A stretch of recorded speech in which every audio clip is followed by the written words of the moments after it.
Baik, jadi hari ini kita lanjut ke video pembahasan mengenai struktur dan juga kebahasan dari teks cerpen. Kalau kemarin sudah unsur-unsur pembangunnya, sekarang kita akan membahas struktur dan juga kebahasan.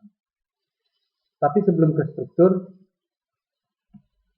kita akan mempelajari mengenai simpulan unsur-unsur pembangun teks cerita pendek. Nah, kemarin kan kalian sudah mempelajari mengenai unsur-unsur, cara mencari unsur cerita pendek. Sekarang kalian tinggal menyimpulkan dan membuktikannya. Nah, yang pertama hubungan antar unsur pembangun dalam cerita pendek. Nah, sebenarnya semua di unsur cerpen yang kalian baca itu berkaitan, berhubungan. Nah, kalian tinggal mencari keterkaitan itu sendiri, kemudian kalian buktikan keterkaitan hubungan antar unsur itu memang benar ada. Nah, misalkan dalam unsur yang kalian cari itu adalah tempat. Nah, kalian menulis tempat lapangan. Silakan kalian mencari bukti bahwa memang benar ada dalam cerita yang Bapak berikan itu ada bukti keterkaitan antar unsur di lapangan. Misalkan Aura dan teman-temannya berkumpul di lapangan untuk melakukan lomba. Nah, itu kan sudah menjadi bukti bahwa dalam kalimat yang kalian temukan ada dalam cerita yang kalian baca. Begitupun yang lainnya ya, mau kalian membuktikan latar waktunya, yang penting ada pembuktian bahwa memang benar latar yang kalian cari itu terbukti ada dalam cerpen yang kalian baca. Nah, kita mempelajari struktur dan aspek kebahasan dari cerita pendek. Kalau struktur, kita akan bahas struktur terlebih dahulu, ada 3.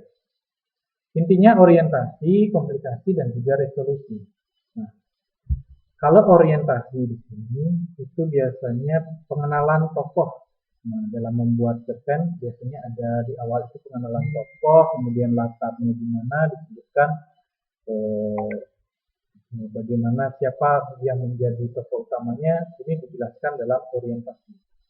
Setelah itu masuk ke komplikasi. Komplikasi di sini maksudnya adalah inti permasalahan yang ada dalam cerita tersebut. Nah, apa konflik yang ada dalam cerita tersebut? Kalian temukan di komplikasi. Setelah itu baru resolusi. Resolusi ini adalah pemecahan masalah dari apa yang ada di komplikasi. Pemecahan masalah dari apa yang dipermasalahkan dalam cerita itu sendiri. Ya.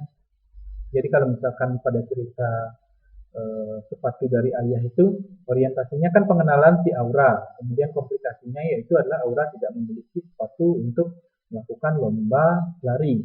Nah, resolusinya di sini adalah ayahnya yang memberikan sepatu baru dan pada akhirnya ternyata sepatu yang baru itu kegedean. Dan bagaimana permasalahan itu bisa terselesaikan? Tentu ayahnya menjahit sepatu yang lama. Pada akhirnya si Aura tetap menggunakan sepatu yang lama dengan jahitan dari ayahnya. Resolusi teman-teman. Begitupun juga nanti ketika kalian Bapak berikan tugas dalam membuat cerpen, ini 3 struktur ini yang harus kalian perhatikan. Ada orientasi, komplikasi, dan juga resolusi. Seperti itu ya. Ini bagian strukturnya. Nah, kalau bagian kebahasaannya dalam teks cerita pendek, di sini ada beberapa kebahasaan yang kalian bisa analisa nanti ketika mendapatkan cerpen. Yang pertama, penggunaan kata ganti orang dapat dilihat dari sudut pandang yang digunakan. Nah, kalian cari apakah dalam cerpen itu ada penggunaan kata ganti orang. Kalau ada, silahkan tuliskan ada, dengan pembuktiannya juga termasuk ya. Kemudian penggunaan penanda menunjukkan keterangan waktu. Nah, keterangan waktu itu bukan maksudnya hanya pukul 8, 9, 10, 11, 12 sampai dengan 24 jam itu tidak hanya itu, tapi pagi, siang, sore itu termasuk juga penanda waktu. Senja juga termasuk dengan penanda waktu ya. Keterangan waktu. Kalau ada, temukan tulis di bagian mana ya. Kemudian pemilihan kosakata atau penggunaan kata benda khusus. Nah, kosakata yang khusus, kosakata yang baru kalian temukan atau istilah-peristilahan dalam bahasa Indonesia, misalkan seperti panjang tangan, kemudian kambing hitam dan lain sebagainya, kalian bisa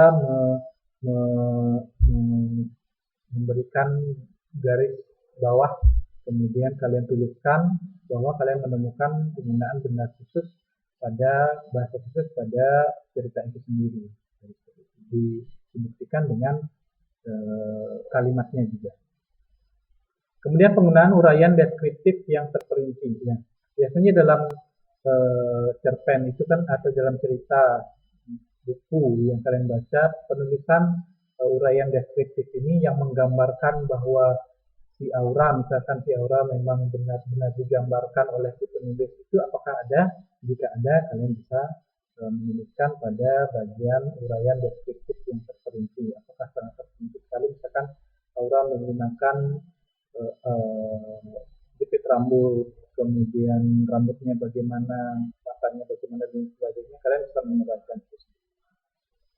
Kemudian penggunaan gaya bahasa atau majas. Nah, sebenarnya sama penggunaan gaya bahasa atau majas masuk ke seperti yang tadi. Apakah ada bahasa yang melebih-lebihkan atau penggunaan majas yang kan banyak ada jenis majas ya. Apakah ada dalam cerpen atau cerita yang kalian baca itu penggunaan majas-majas tertentu? Nah, itu kalian bisa digarisbawahi, kemudian tulis bahwa memang ada dalam penggunaan gaya bahasa atau majas yang kalian temukan dalam cerita yang kalian baca. Seperti itu ya. Nah, baik. Jadi itu struktur dan kebahasan dalam cerita pendek. Nah, jadi kalian bisa mencatat materi yang Bapak sudah berikan.